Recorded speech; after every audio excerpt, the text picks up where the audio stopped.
If you have only watched the reveal panel for Year 9 Season 4, then you only know half of the changes coming to Siege with the next season, and I'm here to talk about the other half. Let's begin with Blackbeard himself. You already know the basic stuff about his new shield, but you probably don't know everything about it. However, let's begin with Blackbeard's loadout and stat changes first. This attacking operator has now received a significant buff on his MK17 assault rifle, as the damage has gone up from 40 to 44, and the magazine size has changed to 25 from 20. The fire rate remains the same, but thanks to the damage buff, MK17 now has a DPS rate of 429. With that said, it is still the weakest assault rifle in Siege DPS wise. Now, moving over to the shield, you may have not seen all its capabilities yet. Breaching soft walls and barricades is just the beginning. Blackbeard's hull shield can also breach through castle barricades and deployable shields. Using the breach ability, Blackbeard can also knock back Clash, the defender-sided shield operator, and this is a massive advantage only if he can survive the electricity shock. Lastly, Blackbeard can also breach through mirror windows, but this one requires a specific condition. If the black mirror is installed at a head level on a soft wall, Blackbeard can crouch to stay below the mirror window. Now, if he uses the breach ability twice on the soft wall below the mirror window, he will not only breach through the wall, but he will also destroy the black mirror. As you can see, this trick is not operatable on a black mirror installed at a crouch level. While the shield melee attack will no longer deal damage to the opponents, but using the hull shield's breach ability will indeed deal damage. Now, what about the shield's counters? There are a few gadgets and abilities that can completely prevent Blackbeard from using his breach ability. The first is barbed wire. When inside barbed wire, Blackbeard cannot activate the breach ability. Goo Mine will also apply the same vulnerability to Blackbeard as long as the poisonous needle is inside his foot. And finally, getting frozen by Tuberose throwable gadget will also prevent Hull Shield from initiating a breach.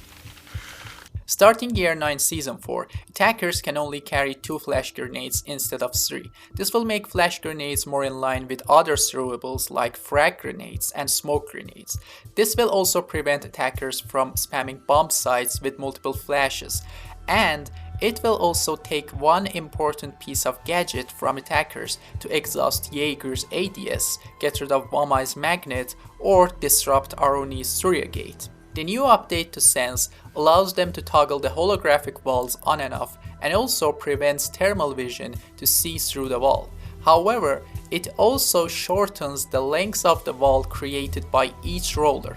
But on the other hand, the blind spot for being inside the wall has been reduced slightly. What this means is that you can now stand closer to the holographic wall without getting your vision blocked. Next up, Ying has also received a nerf with her candelas, and they will now traverse a longer distance before they detonate. Here is the difference between the new season and the last season.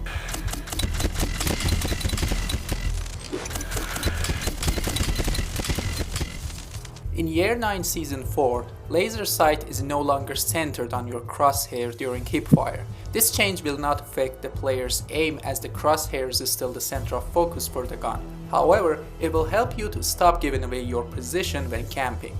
With laser sight being placed on the right side of the crosshair, players can now target the doorways while the laser sight remains behind the door, unless they go into ADS mode. This will be quite helpful for shotgun players to keep watch on entries and hide the laser sight from the opponents.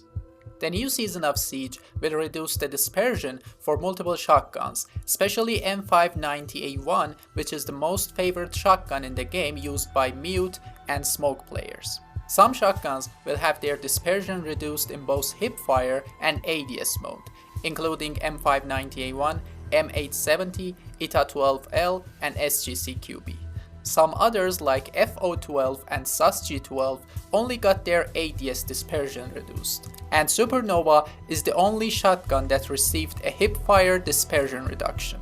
Aside from these, Ubisoft also reduced the first kick for some shotguns, including M1014, SPAS12, Super 90, and SASG12. The first three, however, got their vertical recoil increased after the first shot. Moving over to something less important, the replay system has also received a good new update that highlights all the kills on the progress bar, so you can instantly jump onto the kill moments. And the last change is about the operator price decrease, something important for those who have not unlocked all the operators yet. So, Two Bros price goes down to 20,000 Rhinos, Solis 15,000 Rhinos, and Torn 10,000 Rhinos. Thanks for watching this video. Please leave a comment if there's anything outside the reveal panel for Year 9 Season 4 that I didn't mention here. Consider dropping a like if you enjoyed the video, and make sure to subscribe if you want to see more about Rainbow Six Siege.